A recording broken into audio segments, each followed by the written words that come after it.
button number 1. Record button number 2. And the intro. Hey, pass me a beer. Look, at least promise me you won't drink. Alcohol always leads to trouble. Hey, who wants to play Drink the Beer? Right here. You win. All right, what do I win? Another beer. Just have a cup of coffee. Bear it is. Coffee? Beer. I'd kill for a beer. Cheap beer and a sympathetic ear. Step right up. Chad. All right, hey, what's going on? I love doing that to him.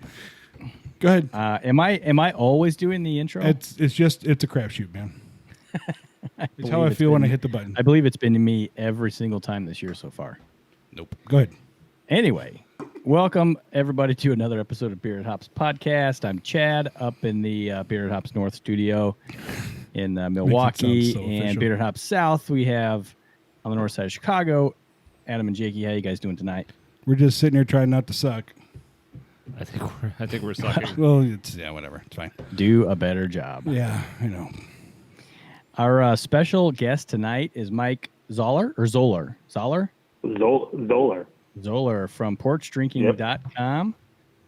A regional editor for porchdrinking.com, if I'm not mistaken. You are correct. The Midwest editor for Porch Drinking. Midwest editor. How you doing, Mike? I'm doing great. Thanks for having me on tonight, guys. Yeah, man. Thanks for coming on. I know before Chad yells at us, we have to do what everybody's drinking, otherwise he gets his undies all in a bunch. So, I'm not wearing undies tonight, but as usual. Hey, Chad, what are you drinking?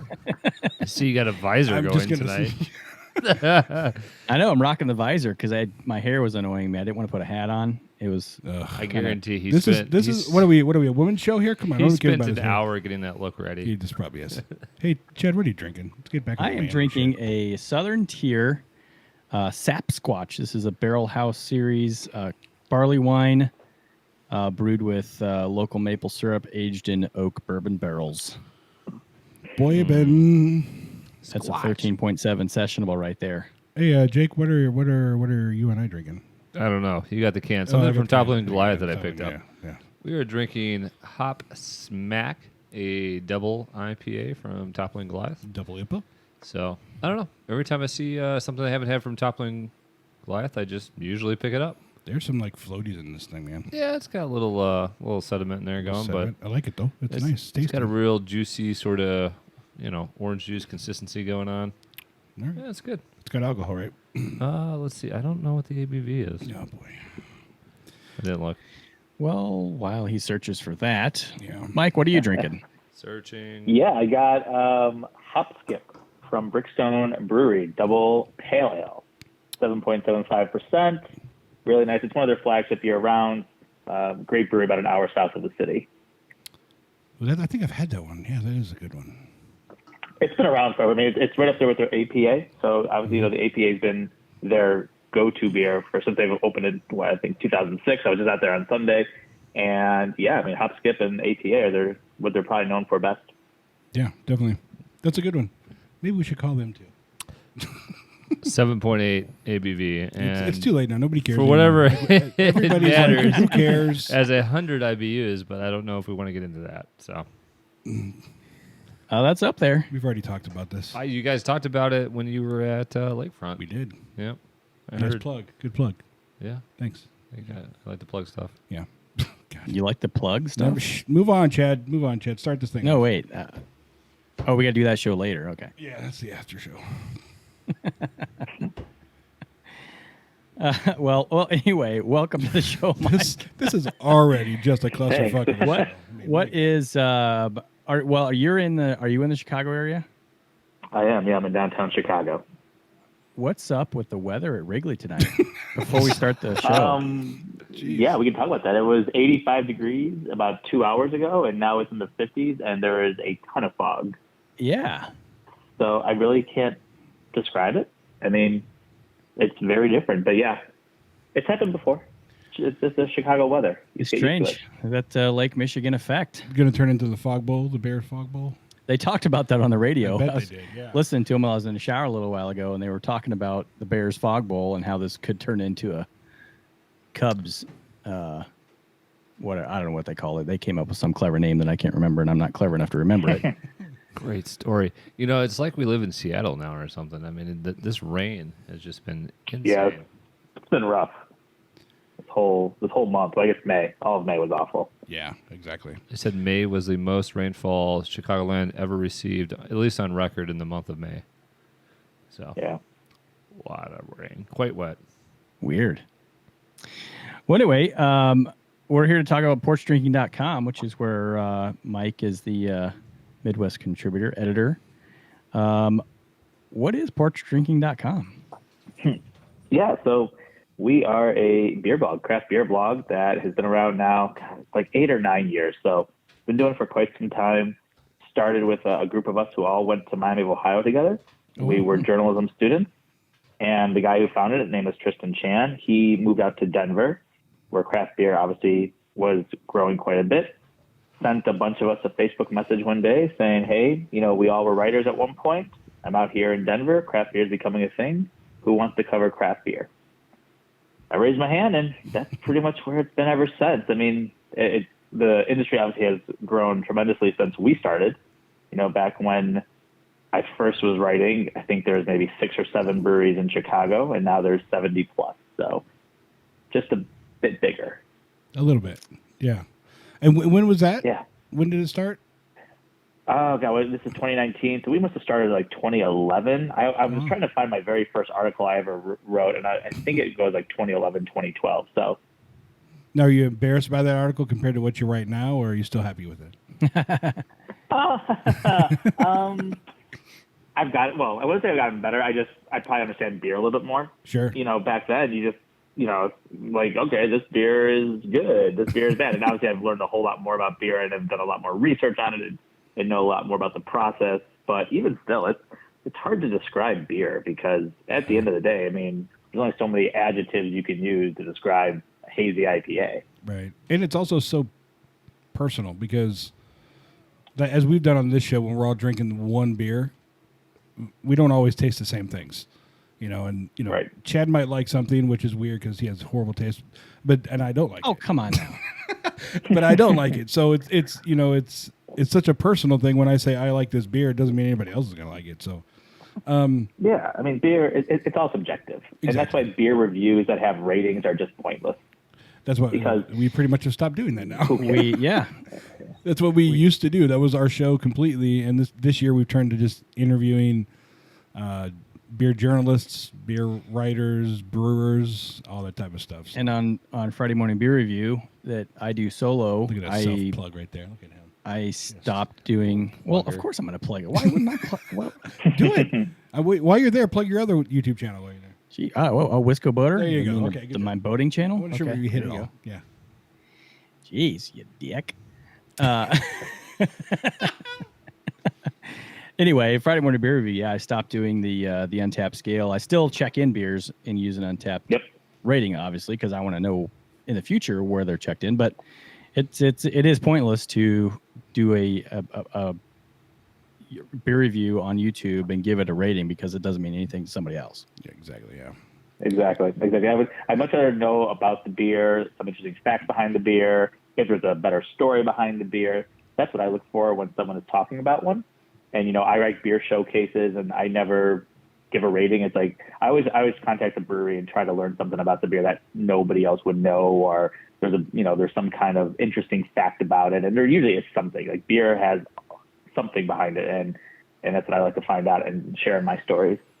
Yeah, craft beer is big on the story, right? That's why a lot of people like craft beers. There's usually a story behind the beer, the brewery, whatever it is. So, now, porch drinking, what is your guys' main focus? Is it just covering the beer industry? Is it promoting craft beer? Like, what is your guys? If somebody's like, why would I go to that website? What would you tell them? It's a good question. It's everything, right? We do news stories, we do features, we do showcases, which maybe are the same thing as features. We have there's a cooking with beer section. There's all kinds of stuff. So, you know, there's a lot of opinion pieces. There's news, and again, it's highlight. It's all about beer. Yeah. And all kinds of different stories.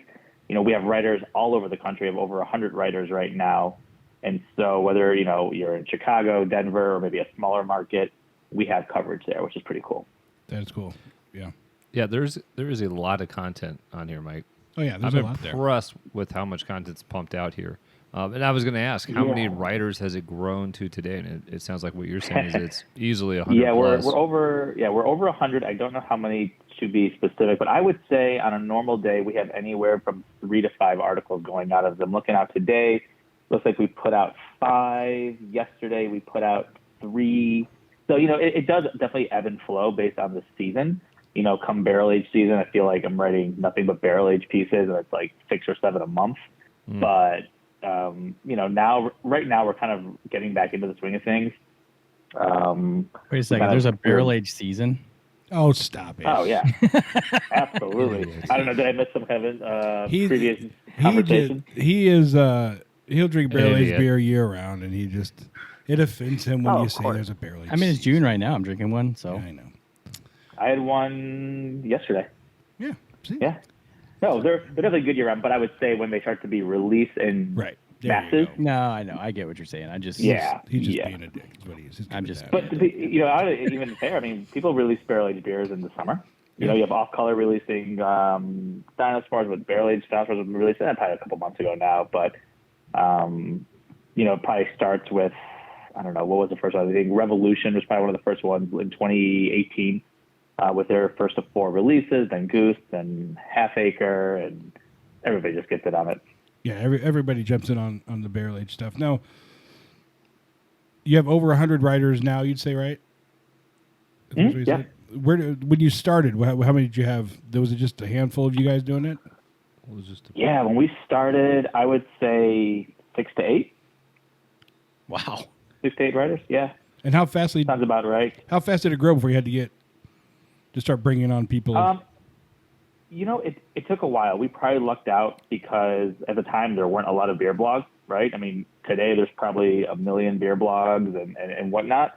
But even still, it took us a while. People always think, you start a beer blog, you get free beer and free beer events, and that's not how it goes. It was probably a couple years at least before we actually started getting invited to things and samples are coming our way. So, it takes a while. It's a lot of hard work, and everyone wants to start a beer blog, and it's like one person, and they say, okay, I'm going to write once a week, and they start writing once a week for 4 weeks. Then they're like, well, every other week, then once a month, because it's hard to really keep up that much content. And you kind of called it out. I really don't look at our homepage very often. I'm just like looking at the articles that come out on social.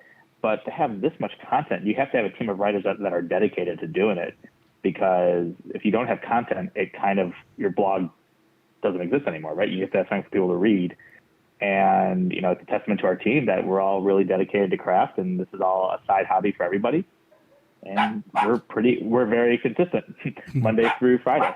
Yeah. Hold on. I gotta There let go your Kyle go. dogs. Yeah. So this is all a hobby for everybody? I mean, so is this like a side job for people, or do you mean this is something they? Yeah. This is all just a side hobby for everybody. This is no one's full-time job. Oh, really? Wow, I didn't know that. Everyone else has full-time jobs. And it's labor of love. Well, that's awesome.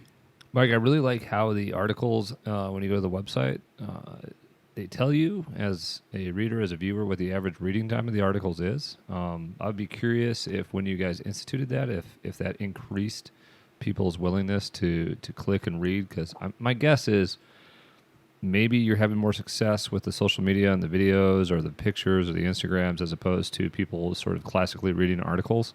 And then I'd also say I'm a little worried because it's taken me a lot longer than the average reading time. So I don't know if that's something I should look into. Or That That's says a more really about you. good question.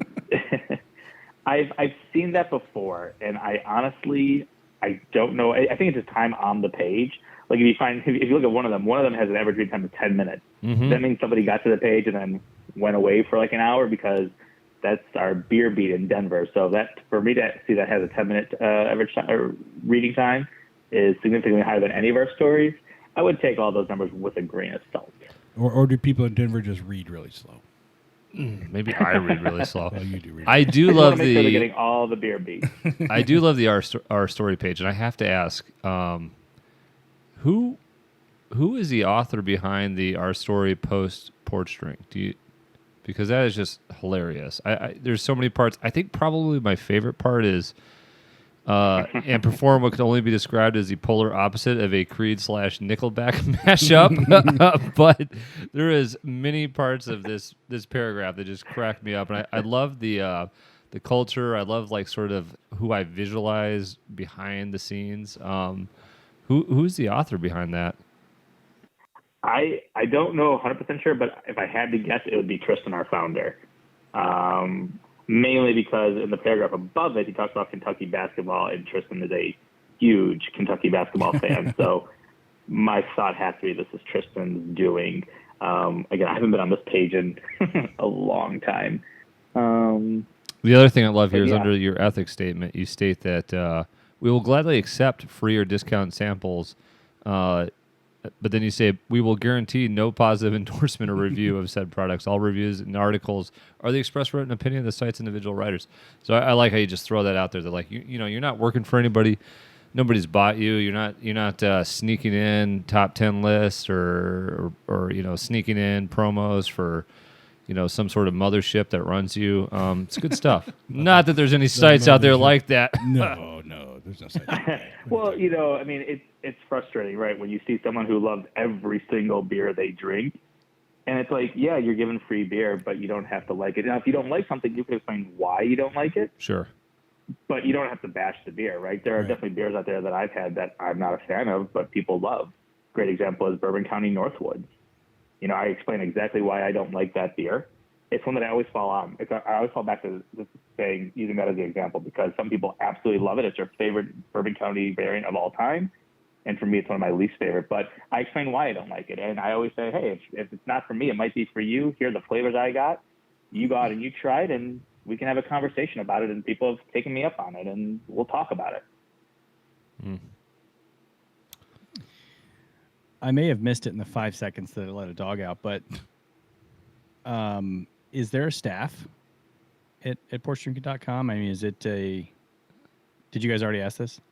No, go ahead. Is there like a brick and mortar location? No, there's no brick and mortar, no. So we do have a staff, but this is not a full-time job for anybody. And I heard so, that you know, part. I just wasn't sure if there was like an org chart or something. You know, there is.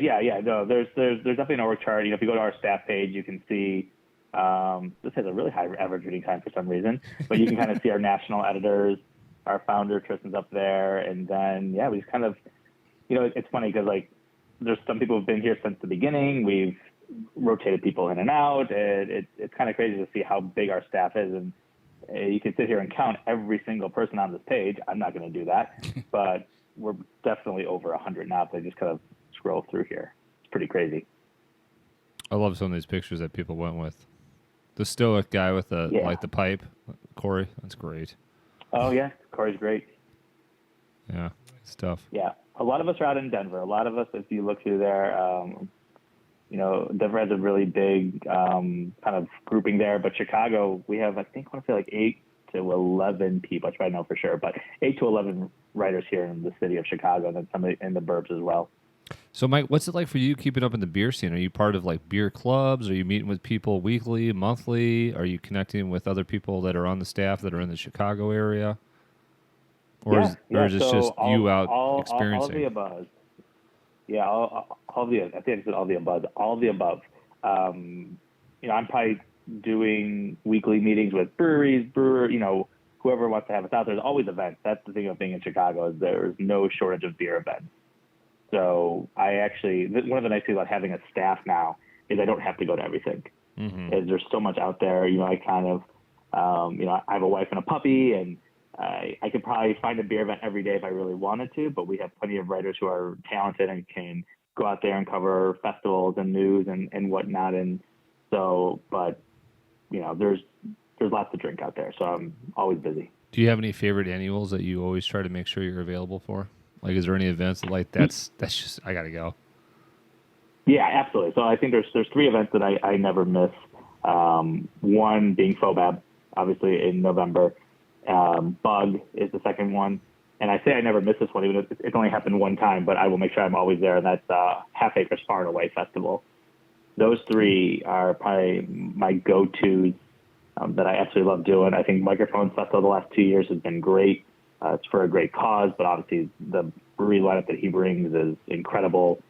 So, those are probably 3 or 4 that I make sure I'm always at. But then there's so many little festivals throughout the summer. Lou Dog Events puts on some great events that our other writers will go to. There's the ones at the Field Museum, which are very cool. So plenty of drinking opportunities. Is there an annual sort of meeting of minds somewhere for everybody connected with porch drinking? Do you guys have some get-togethers, Denver or somewhere else? Yes. Yeah, so usually Great American Beer Festival, as many people who can get out there will go there. So I actually haven't been there in a few years. Just scheduling has not worked. I'm hoping to get out there this year, but I would say Great American Beer Festival is when we have the largest gathering of porch drinking writers in one place. Mm-hmm. Now, so what is your day job then? If you're if everything's volunteer, what is your day job when you're not writing about beer? Yeah, so I'm actually a sales manager for a company called Sprout Social. We are social media management software, and it's an awesome place to work. The ability to have work-life balance has been great, and it's why I'm able to do this on the side. But obviously, first and foremost, priority is going to be Sprout Social. Yeah, gotta support the family. So, did you have exactly. that conversation when And you the were puppy. getting married? That you were like, by the way, I do kind of have 2 jobs. No, but at Sprout, it's a fun software company, so we actually have a craft beer group, and so I'm able to bring some fun stuff to the group sometimes when I get pre-release beers and rare beers. So I feel like it's a good addition to the club to have me at Sprout. So nothing else. That's why I'm there. Nice. So I'm looking through our staff page here, and I don't know what the ratio is, but you have an awesome ratio of women writers, which We do. is really cool in the craft beer scene because we've talked a lot of guys with beards. Yeah, as we've talked about a little bit in the past, it Stigma. seems like it's a lot of Craft guys beer, with beards. Guys with beards, yeah. And flannel. And Who would ever do like a show with beards and I don't beer? want to talk about beer. Yeah. I don't know. We do that. Bunch of losers. Ridiculous. But you've got a really excellent balance here. It might even be more than 50% as I'm scrolling through here. I don't know, but that's awesome that you've got so many contributors that are women, and given that side of that opinion of that side of craft beer. Yeah, actually, I'm just going through our staff page with you guys as you guys do it too. We do, and here in Chicago, we have 3 women writers, which is great. It's just great to have a nice balance, and women are, they know beer too. There's no reason it has to be I think a it's man. awesome. There's no reason it has to be a man's world. They're very knowledgeable. I've brought on a couple of new female writers in the last 6 months. They're doing great. They love going to the events. They love talking about the beer. They know the beer. Yeah, male, female, doesn't matter. If you want to talk and write about beer, we're here for you. Are you That's getting awesome. applications all the time, or like this porch drinking? Do people just reach out? What's the process for sort of joining the cause? Yeah, so when people reach out, I think somewhere on our website or in our weekly newsletter, you can kind of reach out to us if you're interested in writing, and then it's done by region. So we have national content editors who kind of vet that whole process, and they'll, we do a writing sample, and you don't have to be a professional writer to write for porch drinking, right? It's as long as you can string some sentences together and you know basic English. We like to start there. And, Dude, we got a new gig, guys. We can all put sentences together. No. Well, some of us can.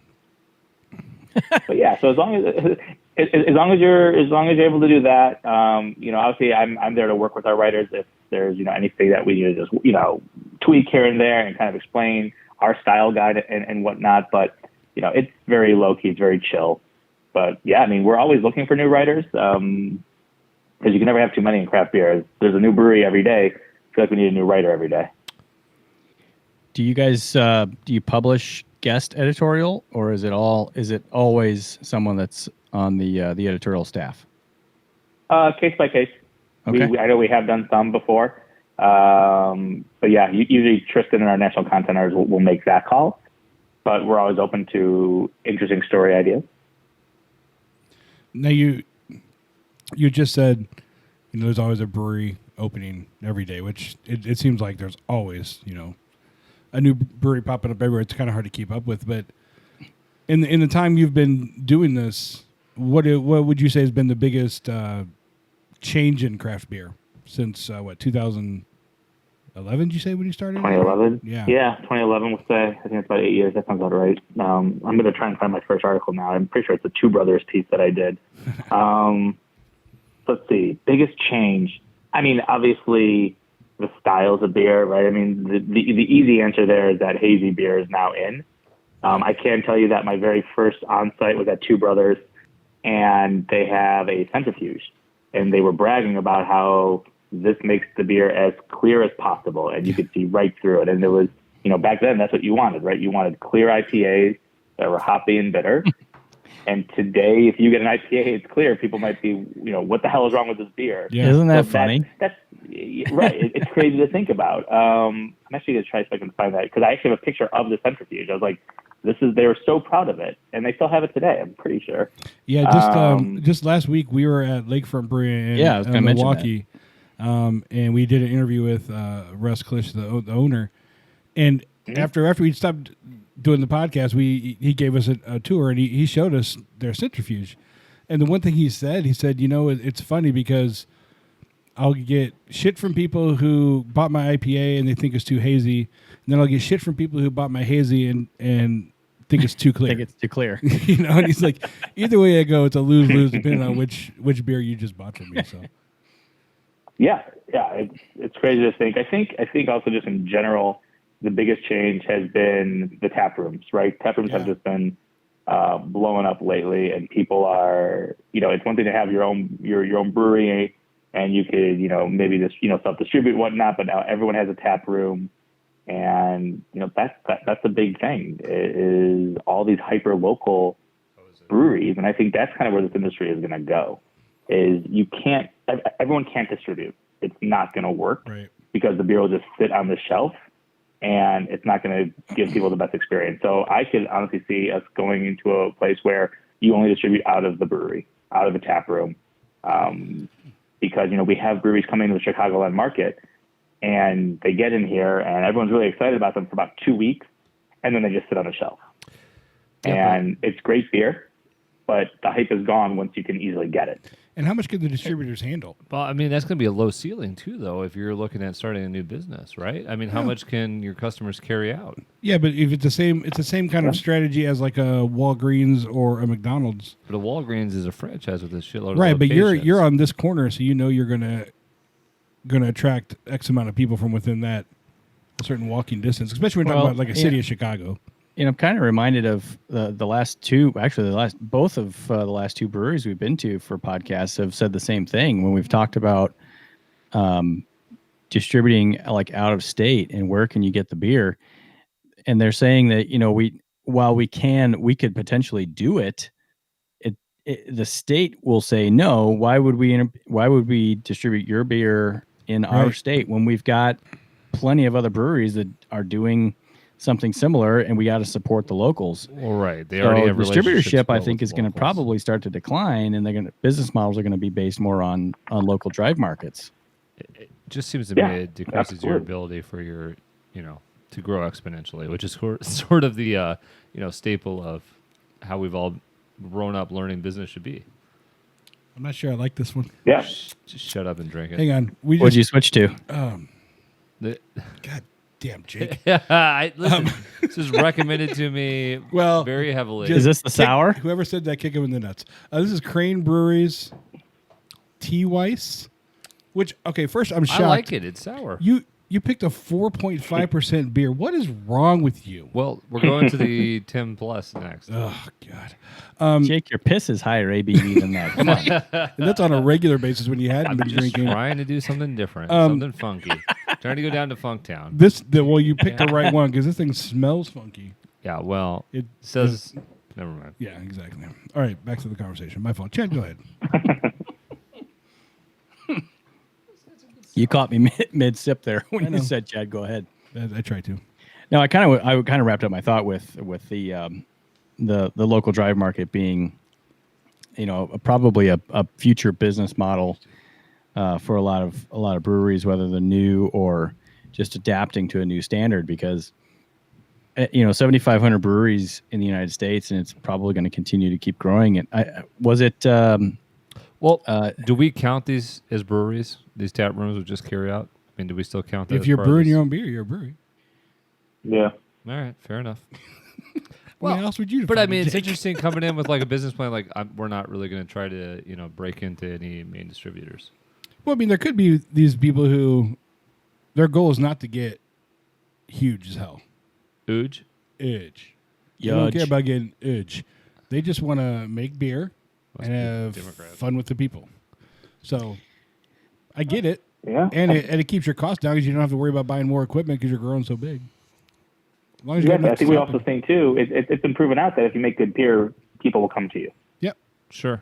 Right. Absolutely. But another- we also can't support 7,000 hype breweries, right? That's never going to happen. Right. So we also need those local neighborhood breweries that just make solid beer that you're not going to go line up for, but you can go there and get a really good beer anytime. And I think that's something that we need to focus on as well.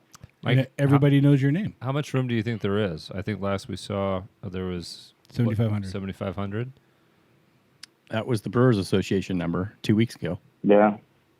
I mean, there's still room. They're still opening up. I don't think there's more room for distribution. I mean, I walk into a Binny's or our liquor store, Right. and I just stand there for an hour. Yeah. But then I ultimately revert back to one of the 5 breweries that I know, Yeah. Yeah. and I walk out with a half-acre daisy cutter because it's delicious and it's simple and it's what I want. But some of those beers have to be sitting on there for way too long, especially as we go into this hazy. You want to do self-distribution, or you want to do distribution out of your brewery because you have control. Yeah. You give it over to a grocery store, that thing could sit for months. And I've seen even in beer stores, that craft beer stores that are really, really good with their craft. I saw an IPA. I was there on Friday night. I saw an IPA from December. And so, I mean, I'm always date checking. I think anyone who's buying craft beer needs to be date checking. If you're not putting dates on your cans or bottles, that's a huge. I won't buy your beer. No. Yeah, exactly. If there's no I will date, I not. typically will pass over it. Absolutely. Yeah. If it's No, something I'll I'm not walk right familiar by with. It Exactly, sucks. yeah, It sucks for because sure. I am still that loser that likes to scan stuff. So sometimes I'll scan them. I'll be like, ooh, it's over a 4, and then I'll be like, oh shit, it's like 2 years old and it's a 7% IPA. Like, well, that's too bad. Yeah. Mhm. Yeah, you can't let them sit that long. No, 90 days, 120 at the most, maybe. 90 days for an IPA, and honestly, for a hazy IPA, 45 to 60. Yeah, Unless it's 120-minute from Dogfish, which is not really an IPA. that doesn't count. That's not Yeah. What's I will say though, when I was at Brickstone on Sunday, we actually opened up a hazy IPA that was canned in October. Tasted great. Ooh, So maybe it's how you store it. The brewer, we're drinking with Alex, who's our brew pub brewer, and he opened this up. He said, "Try this." I drank it. Like, seems good. It wasn't as hazy and juicy as maybe a fresh one, but it had great character, or great hop character, and great notes. So I was like, all right, when? And he goes, October. It's like, okay. on the So- opposite end of the spectrum, Adam and I were at a beer store that we like locally called Beer Bazaar, and we're just there randomly checking out what they had. And Mars, who does their own delivery, shows up Yeah. with a it was like a triple I can't remember which one it is. IPA, Yeah. triple Citra. I That's think what it was. Yeah. And Love that beer. It's a It great was beer. it was like canned that morning. Yeah, Like, the guy- the date's on there. The guy said, Yeah. This is just canned. Got to grab the right off the line and drove it up. and the owner was there that day. And he cracked open a couple right there, poured them into some drinks. We started drinking it right there, and we were like, "This is fucking delicious." Yeah. I It was think I good. came home with like at least 2 4-packs. Yeah. I think I think I was down at your guys' place that weekend. I had like a 3-day-old citrus. Yeah, it wasn't any Citra. good by It's- then, Chad. Yeah, We it gave was you the just old all stuff. bad, Yeah. Well, I mean, if 3 days is old, I'll take it. But yeah, I mean, But when Mike, you've you're got- right. Mike, when you've got like super hyper local distribution like that, you can get those super fresh beers. Yeah, that is amazing. But it's funny that But you the super found an fresh old beers one. probably won't be at your grocery store because they're going to cycle through their product. Oh, right? yeah, they're no, gonna no. get, Absolutely. they're going to get fresh beer and let those sit for a couple of weeks. So you have to get them from the brewery or from a beer store that knows what they're doing. So do you think that's the next kind of bigger obstacle or hurdle for craft beer is going to be the distribution side as well as shelf space? I think shelf space today is a huge problem. Distribution, definitely. I've talked to some breweries who have gone from using a distributor to going back to self-distribution because they wanted more control over their beer. It keeps your margin obviously better. You make more money when you do self-distribution. It's a little bit more work, but if you have a beer people want, you can get it out to the places you want to go to, and you can actually make better relationships with these beer stores, and you can kind of create a brand for yourself. Think about Hop Butcher, right? Yeah. They self-distribute, and they go to the places that they have a good relationship with. People will go get their beer, and it works for them, and they've become incredibly popular here in the city. That's Now, what's exactly what what's- Anello at Central Waters was talking about when we were there. Yep. What's the legalities behind self-distribution? Is there a I certain won't. distance? Yeah, there are limits. You can only have so many barrels before you have to do it. That's And what I thought that it was was. a law a few years ago because I know I was talking with Pipeworks about it back in the day.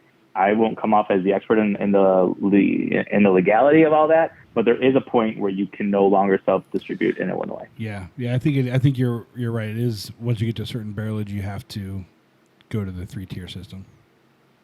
Yeah, I'm not sure what it is though, but I know there is a point. Yeah. Man. But also seems too, to- if you're making that much beer, you can't be self-distributing anyways. That'd be insane. Right. Yeah. You might as well just set up your own distributor like Budweiser and Miller. We'll buy it. Speaking of that, You grabbing a Miller? no. I wanted to. Mike, does sports drinking sort of have a stance on sort of that big beer, small beer, craft beer versus big beer, or maybe just how everything's kind of marketed and communicated, and how transparent things are or are not? Hazy they are. How hazy they might be? Yeah. No, I mean, that's a good question. It's one we get asked quite a bit. So we really do try to stick with breweries who have not been bought out. However, at the same time, there are some that, we have a really good relationship with, but you just have to be careful with how you kind of cover that stuff. And we're very transparent, right? I think it's very important to know when you are covering a brewery, to kind of say who they are owned by, if that is part of the story, or if that, it comes up. But it's definitely something you should be bringing up. We will cover the big stories for Goose Island, but those big breweries, they have really great marketing firms and PR firms that I could probably do a story on Goose Island once a week if I wanted to, but there's just so much out there that we're not going to do that. But when Jared left Goose Island, we're going to cover that. We're going to cover the new brewer when Keith started. We'll cover the Bourbon County release because that's craft beer news. Sure. But we are definitely cognizant of the industry and how people have definitely been bought out. Do you think that we'll see bigger beer be more transparent, or maybe the truth is, what was it, Massive Beer Reviews we were having this discussion with, and essentially his point was the people that care will know, and the people that don't care don't care. Yeah. Yeah. Well, Yeah, it's the same. The same can be said for that's cars. Probably it. You know what I mean? Go ahead. Same can be said for anything. The whole Buy America thing that was really big. What, 5-10 years ago, there was a huge push to buy American. And you saw it all over the place, and companies were advertising all the time, buy American, buy American. People who cared did it. People who didn't bought a Honda. People that want to know, they'll know. If you want to find out, you'll find out. Well, if it doesn't matter to you, then you won't. I really felt like there should be more, because AB InBev, I see marketing, some that's marketed like making, craft beer drinkers look like snobs, and then other marketing where it's like, some special moon recipe they pulled out of their ass that they've, made a new beer for. Moon recipe. And, so for a while I was on this kick that Made it was from the like, dust of Armstrong's boots when he walked on the moon. yeah, I was like, can we just be a little more transparent? Because, for example, I took the wife out to lunch today. I was working from home. We went out to lunch. talking to the guy that's there. He's like, well, we have Bud Light, we have Budweiser, we have Shock Top. Like he was naming everything that was on tap. And I was like, that's all the same. No, but- Shock Top is craft. Come on. Yeah. According to Chili's restaurant. When we talked to our previous interview, I mean, it kind of blew my mind. Like, you know what? Maybe I'm beating the drum for nothing. Maybe all the people that give a shit already know, and all the people that don't just don't care. So I think that's definitely it. I think there are some people who won't buy craft breweries that have been bought out. Respect them. I think there are people who don't care. Respect them. Drink what you want. But I think Sure. we've seen the lines for Bourbon County still today. They're doing fine. yeah. That beer, people are going to get that beer because they want it. And if you don't get it because you have your moral objection, hey, more power to you. Whatever your thought is, no one's wrong, no one's right. I know some people in the industry have much stronger feelings because, of how stuff has changed in the industry. But I think from my point of view, it's do what you want to do and, don't thumb your nose up at anybody who does the opposite of you. Yeah. What I think is funny too is I think it'd be hard pressed to find any brewer who's being honest that would say if they were approached with an enormous check to sell their brewery, Here's a bag of cash. that they would say they wouldn't have to at least sit there and contemplate it for a little bit. I mean, would you turn out $1 billion? I would like to meet the person. And again, it's all hypothetical, right? Right. I can tell you, and you can say no, but if I actually have a check for $1 billion, Right. No, I would not. you really gonna say no to I would that? I wouldn't turn down $1 million. So I would sell a lot of things for, yeah. Well, I make sure it was again, cash before a check. I want people to drink whatever they want to drink. I thought there was more of an appetite for sort of the transparency, and I'm just not so sure that's true anymore. well, but the thing is, people I- don't know. yeah. People don't. Just like you could point that out in almost any industry anymore, like the health industry, the health food industry. There's no transparency there. True. I mean, one week you need to eat this way to be skinny, and then the next week you need to eat this way to be skinny, and then the next week if you eat this, you're going to get cancer. And I die. keep And drinking this week- beer. I don't know why I'm not. Oh Everybody yeah, said look it at, was look gonna- at milk. It does your body One good. week milk's bad for you, and next week milk is good for you. Just stick to beer. It's fine. It's a Yeah. healthiest. I think the one thing that does annoy me is what was it, the Super Bowl commercial where Budweiser made fun of like a tangerine pumpkin, IPA or whatever beer, but then they had a brewery that they owned made that exact beer. Yep. That's me. You gotta guys, come on, you're all one family here. You can't be making fun of people that you're Right. They don't. They, That's you're in business that's with. they play both sides. But they're yeah, they're that's big so beer big. pulling the wool over everybody's eyes. I guarantee Not you. everybody. Yeah, but that's those stupid. those that don't know. They're so big. The marketing people they had no idea about that other brewery that they had and made that. Like, wait, what brewery? But even if they did, What? They use even if they corn did, syrup?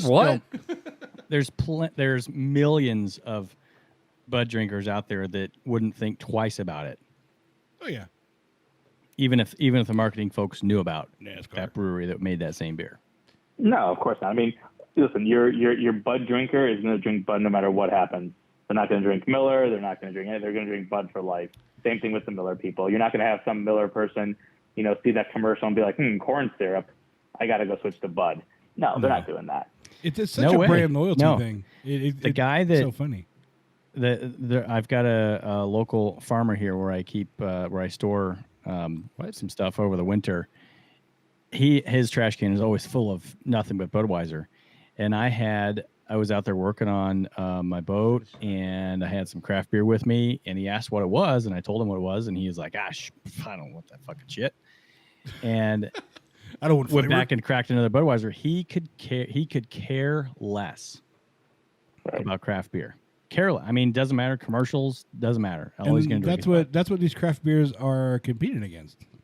These companies have built such a brand loyalty to the Clydesdales. Yep. Yeah, but you got the younger generation coming up who Don't drink beer. don't drink beer. yeah. Yeah. Drinking. Yeah, just drinking That's booze. Hard seltzer. Speaking of that, what Hard do you seltzer, yeah. Hard seltzer, yep. what do you think about that? We've been asking everybody we talk to about this, whether in the industry or not or whatever. But Yeah, and are we going to see a increase of NA articles on? boys drinking, Because yeah. I hope not. tough right now. I mean, I will say I went back to Miami actually for the first time in almost 10 years a couple months ago, and I was walking around on it was a Saturday morning there. I was up early because I'm not partying like they are, and there was White Claw cans everywhere. Like that's all you saw was White Claw. I mean, it's definitely making a push, right? I think they want something that's lighter, that's probably more refreshing, not as full bodied, but still has the alcohol. And I mean, that's hard seltzer. I've only had like one can in my entire life, and I thought it was fine. Went back to beer, but it's definitely going to make an impact in the market for sure. Who makes that? Do you know? Is White Claw the brand? Is it them or? I think they're their own brand. Which one does I'm Boston curious Brewing now. own? Is that It would Is it a surprise me. brewery? Boston Brewing owns one of them? I don't know if it's White Claw. They have their own, I think, and that's the other thing. There are breweries who are doing their own thing now, their own hard seltzer. Yeah.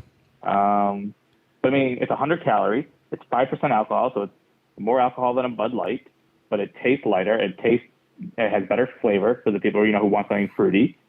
I mean, it makes sense, right? That's what people do. Yeah. I mean, I would drink it if it's not a big beer, produced brand. Yeah, I can't remember which one Boston Brewing has the one. They're one of the first ones to get into that hard seltzer. Yeah, I don't know. I think I would assume White Claw is its own thing. Yeah, White Claw is based in Chicago. I didn't even know that. Oh, I didn't know that either. Oh, cool. Yeah. Just had to go to their website and find that out. I may have to pick some up and try it. I have not had one. Yeah, I mean, again, and you look at, hey, do you want a mango seltzer that has 5% alcohol? It's a great option for people. No. Well, I mean, it's But also, it's something to drink while you're gluten-free, working. right? True, but also gluten-free, right? If you can't drink beer, True. Yeah. hard cider is a great option.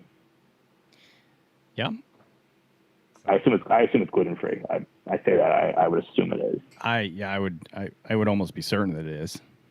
Yeah, I can't imagine what are the ingredients. I'm not sure. Yeah, there's no. So yeah.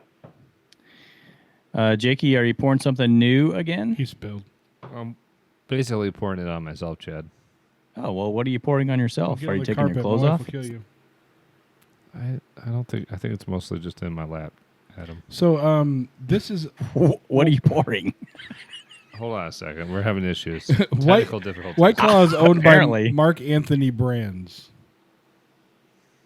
Mark Anthony, That's the clothing T-shirt, polo guy. Nope. Mark Anthony Brands, North America's most diversified and successful private beverage company. So it's owned by a private company. I didn't know that. Okay. Yeah. Yeah. So, They now, have do you a Mark think Anthony polo. we've had a lot of people. Or not. Is it Mark Anthony? Who cares? You're right. I who really cares? could care less.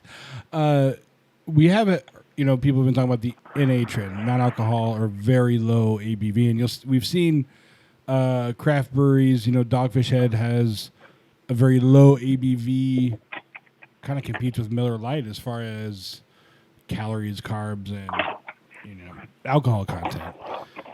So and we even have asked a couple of breweries about that, whether we'd see low ABV or non-alcoholic coming as a trend, and even Lakefront said they're looking at it, they're looking into it as something that they may consider doing.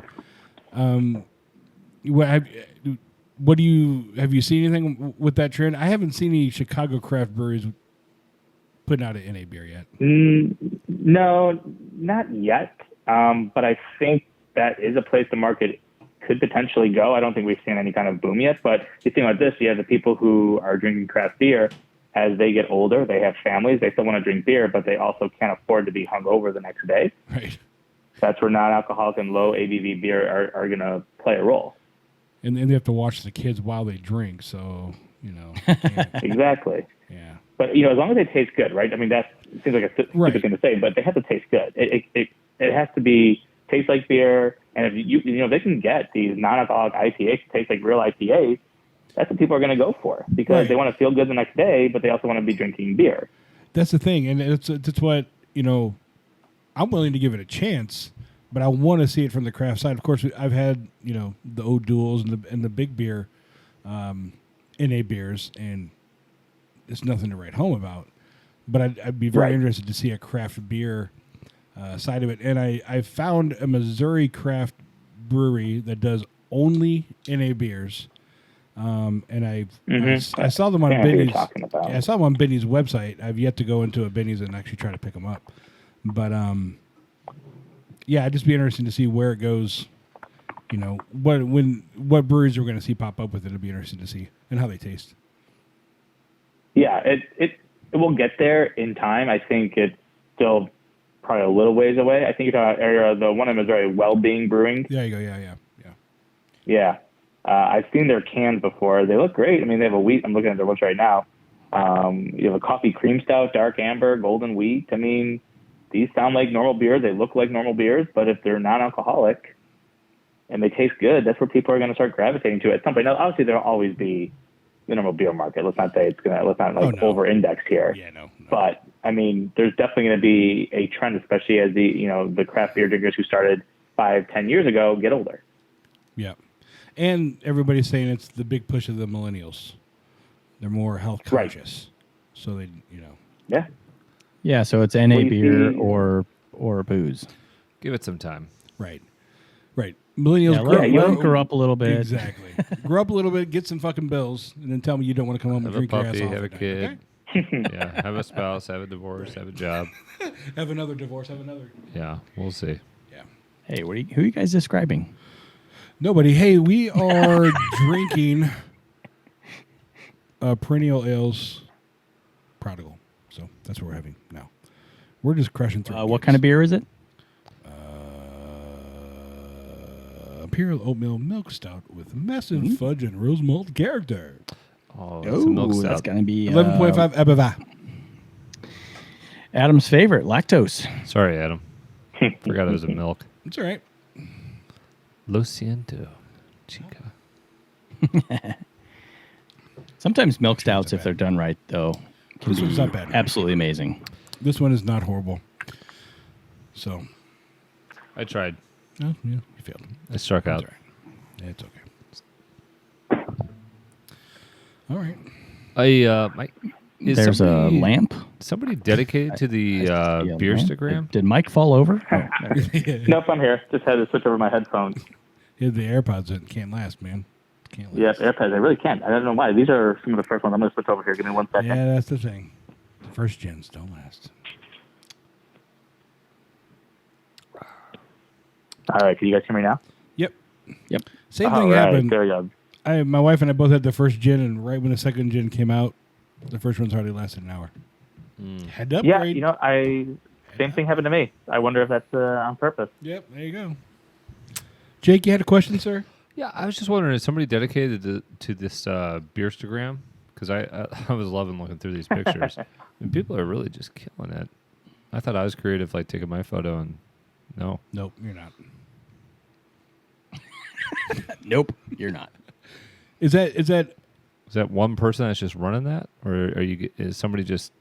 or is that all over Instagram grabbing it from? Well, other I think they're people on Instagram? grabbing from everywhere, but Are you talking about my account specifically or just beer Instagram in general? just the... on porch drinking. on porch drinking, there was the Beerstagram. I don't know. I was just going around the side, and it was one of my Oh. favorite I actually little don't run spots. porch drinkings. I do my own. I have my own, which is just Chicago beer. Chicago beer. Well, I will start following that, yeah. sir. That's just me. And that actually, I mean, I started that one just to really kind of promote my articles at the time. I've had it for probably about 3 years now, and the handle was still available. That was kind of lucky, and it's just kind of blown up in its own little side project of the side project. Nice. Well, then screw this Beerstagrams. I am following you, sir. Do you know, Won as somebody over. far as porch drinking traffic, where you guys are getting the most action these days? If it's Facebook or Twitter, or I mean, do you know where the We're real big on Facebook.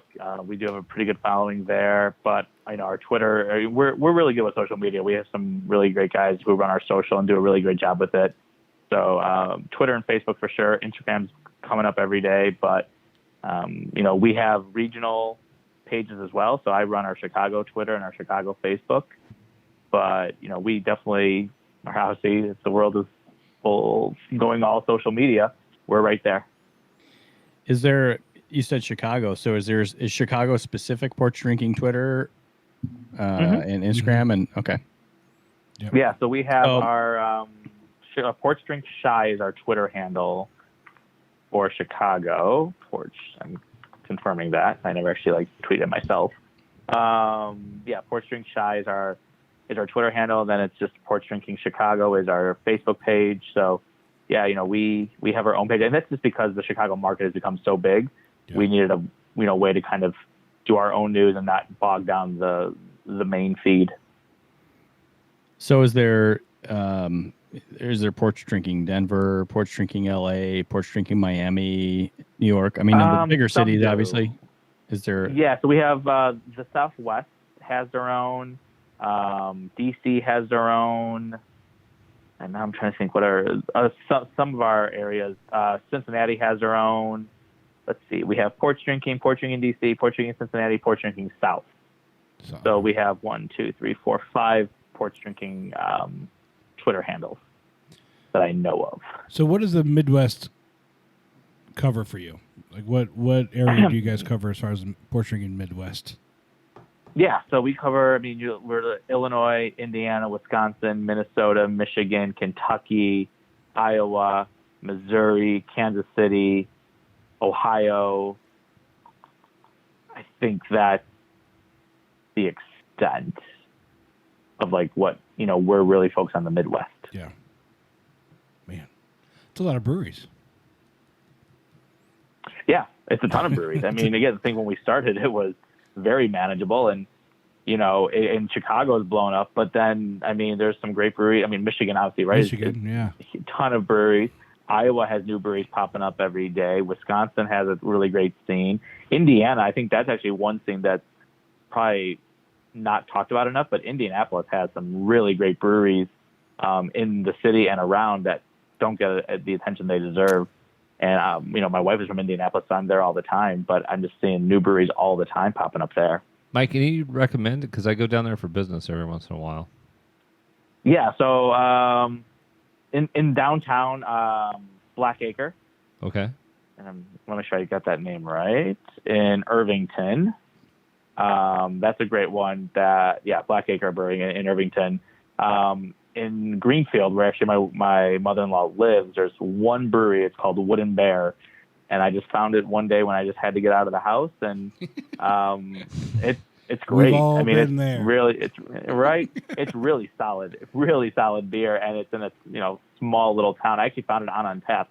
I don't know if you guys know, but Untapped has the fine breweries around me. Oh yeah, Yeah. So you can yeah. just go there, and it will find breweries you've never even heard of, and it's a nice little feature that I don't think gets talked about enough. And of course you have 450. We had Greg Avola on here from the founder of Untapped. Nice. A couple months back. Yeah. And he was telling us stuff about Untapped, and we were like, "What? Yeah. You What? can do- Where? How can we How do find you do this?" that? Yeah. That app is very, very good. Does way Yeah, more than you think absolutely. it does. Yeah, it's not just checking in things. Exactly. So, Fuck was but yeah. Well, now to kind of close things up here, because we are getting up on the an hour. What would you say if you had to pick one? What's your favorite Chicago brewery right now? Oh, you're limited to God, yeah. Chicago brewery. That makes it way easier. Well, he's in Chicago, so That's true. So favorite It's the question favorite yeah. Chicago brewery, and then favorite Chicago beer. Oof, To get a little more geez. specific. Okay. So I actually was just talking with somebody. I was on a Twitter conversation about this. This answer changes probably weekly, right. but right now you caught me a time where I'm saying Half Acre is probably my go-to. They just released a new year-round IPA called Bodum. That is fantastic. I have that in my fridge pretty much since it's been released. I'm drinking a lot of Half Acre. They're Balmoral. Is it- Is it Bodum, like BOAT apostrophe EM? BODEM. So I hope I Oh. pronounced it right, but yeah, Bodum. Bodum. I thought it had something to do with boats. I'd have to go buy it. Yeah. Oh no, Jeez, here he BODEM. goes. But a solid beer, and their breweries are great. They have 2 locations out in Chicago, so they're just crushing it right now. So I would say that's the brewery. In terms of a beer, man, right now I just had a sour from Hopewell in Logan Square called Neon. That is an excellent beer. So that's one that had a couple times on draft already. Actually, I have to go get a bottle of it from the brewery. But Neon from Hopewell is one that I've been drinking lately that's really, really good. Mike, if you've had a busy week and maybe you're not feeling like a beer, is there anything else you'll reach for? Maybe on a Friday night after a long week? You got a favorite drink? I love whiskey. Nice. Big whiskey guy. So I have some Centauri in there. I got Angel's Envy. I have some Knob Creek, some small batch Knob Creek. So I definitely do some pours of that. My wife likes wine. I like to drink wine with her, so we have wine. And then we always have LaCroix in the house, just if you need something that's non-alcoholic. That's what I'm saying. You want to go non-alcoholic? Have some damn water. Exactly. Shit. Yeah, water's Right good there with too, you. I guess. That's always on tap at our house. Man, Angel's Envy. I had some of that in Phoenix back in February, and I can't find it here. Really? I've looked everywhere on all the stores. Well, I haven't gone like into Milwaukee, but the local liquor stores in the small town that I live in, I haven't been able to find it. That's good whiskey. Yeah. They've got It's all kinds really of good. different versions of it. Uh-huh. Yeah. The rye is fantastic. We actually had my bachelor party in Louisville, and we did the Angel's Envy tour, Awesome. and fell in love with that place. Now, what would you say right now is a one maybe very unheard of Chicago area? It doesn't have to be the city, but it could be the burbs and everything. But a brewery that's out there that you think is up and coming, but is not on everybody's radar. Yeah, that's a good question. Not on everyone's radar, up and coming. It's about time, Adam. You had a good question. I try. Yeah, no. I mean, I think in the suburbs you have quite a few breweries that people just don't really talk about. They don't know about it. Yeah. I mean, I would say in the city of in downtown Chicago, I think Dovetail makes fantastic German beers that people probably don't give enough attention to. They just started canning their lager. It's fantastic. People know about it, but I don't think it gets the attention it deserves. I love that place. I'm trying to go there as often as I can. So Dovetail's great. And then in the suburbs, I mean, there's so many that people don't talk about in the suburbs just because we're so focused on the city. One that I really, really like, I think it might technically be in like city proper, but is Buckle Down. And they do. We've had a couple of those. I've totally forgot about them. Yeah, that's good. Yeah. So they have some good beer that no one's ever talking about, but they have their Belts and Suspenders IPA is a really solid IPA, and they're in what's the name of the city they're in? Their address is not Chicago, so we can say they're outside Chicago. So Buckle Down. They had that one. I'm curious where they are. They had that one stout with the elephant on it that we were liking, I believe. Yeah. Forget the name of it. Shadowbox, right? Yeah. Yeah. No, that's not. No. Is it Shadowbox? Shit. I'd have to look it Can't up. remember. But Like, have They're in Lyons. have you Lyons, had Illinois. That's where they're Temperance from Evanston? at. Temperance? Yeah. I'm not sure. Yeah. So I did the whole Evanston beer scene a few months ago, and we did Smiley Brothers, Okay. Sketchbook, and Yep. Temperance. And all three of those are great. Sketchbook's another one that people probably don't talk about too yeah. often. We drink That is Sketchbook. making really good beer. Yeah. yeah, I try to, whenever there's a couple of the different craft beer places around here that will have Sketchbook, and whenever I see something of theirs I haven't had, I mean, I've never been disappointed by them. Maplewood, right? Maplewood? Oh, yeah. Son Maplewood, of- honestly, son of probably G- 2 weeks. Two weeks ago, I'd tell you Maplewood was my favorite brewery. Yeah. They're in the rotation for Son sure of for Juice. favorite brewery when Son someone of asks me. Juice. Yeah. Yeah, they got a lot. Yeah. What would be your favorite suburban brewery? I think Microphone is fantastic. I just did. I'm doing microphones. Smells like Bean Spirit Friday morning beer review this Yeah. week. Nice. Yeah. They're making solid beer. Mike Palin is a great guy. He really, I mean, all brewers care about it, but when you talk to Mike, there's something I hear in his voice that the dude is just super passionate. He's been all over brewing in Chicago, and They're Elk Grove Village. what's up? Yeah, They're Elk Grove Village. I didn't know pretty where close they to, were. yeah, Village, pretty close yep. to O'Hare. Oh, nice. Yeah, pretty close to O'Hare. Maybe we should get great them on. spot though, and yeah. Hit them up. Yeah, we'll hit them up tomorrow. Mike, do you think there's a style of beer that's going to be sort of the next trend, the next fad? Good question, Jake. Good question. Yeah, a couple years ago I said sours would be the next big thing, and that didn't really pan out to where I would hope. That German started, beer. but then kind of fizzled. You did, yeah. The sour thing started, then just disappeared. Because people couldn't, honestly, it's hard to make them, and Yeah. people tried and it didn't work, so they just kind of cut back, and they're very difficult. Hard to beers make them 'cause they do properly. weird. Right, exactly. Easy to make, but they taste like crap. Yeah. But I think German beers are having their time, again. I think people are kind of reverting back. It's almost like you're going vintage, right? You want lagers, you want Hefeweizens, you want Bocks, and I think we're seeing a lot more of those. I'm seeing more Pilsners coming out now than I think I can remember. Yep. Yeah. And it's great because no one wants to line up for a Pilsner, but if you want to go get a really good Pilsner, Moore Brewing in Villa Park has a fantastic Pilsner. Well, I think everybody's sick of their taste buds being assaulted by bitter IPAs, and now they're reverting back to different things because it's all we've had for years is just IPA after IPA after IPA, and now people are trying to maybe going back to the classics, so to speak. So maybe classic, yeah. I mean, it's what beer's supposed to taste like, right? It's just a beer. Like when I see people trying to do a beer review for a lager, I'm like, good luck. Right? It tastes like beer. Yeah, exactly. Yeah, this tastes like good luck beer. I have not. I've not done any lagers personally, and I don't think we've done any on the show. It's a lager when we're doing beer reviews, and it's because all you're going to say is it tastes like beer, and it's not. It not tastes like a solid beer. Not a bad Right. thing. It's either going to be a good beer or a bad beer, but there's no depth to it. It's just a lager. It's just. Did you guys have Lakefront's lager when you were there? Their lager. Oh, yeah. I got it in the fridge now. Yeah, it was good. So do I. Yeah. Had their Brute. Also, Adam, you've been liking the Brutes. I do. I'm afraid it's probably going to go away, but it is. It's not going to stick forever. But I do like the Brutes. It's going down a little bit, yeah. Mike, have you had Central Waters Crew Drive? It's a Brute Pilsner. Which one is? Brute Pilsner. Yes. We were actually up in Stevens Point in April. Nice. We were sent up there to kind of do a story, and so I was at Central Waters. Had that one. I did. It was delicious. I'm hesitant of anything Brute. I thought that was a really good beer. Obviously, their barrel-aged stuff is excellent. Oh, yeah. But yeah, the Brute Pilsner, and then we were there. We were at Oso's. That is really, really good. Mm-hmm. And then what am I blanking on? One small one. But yeah, no, we did the whole Stevens Point craft beer scene. Yeah, we were just up there this past Sunday.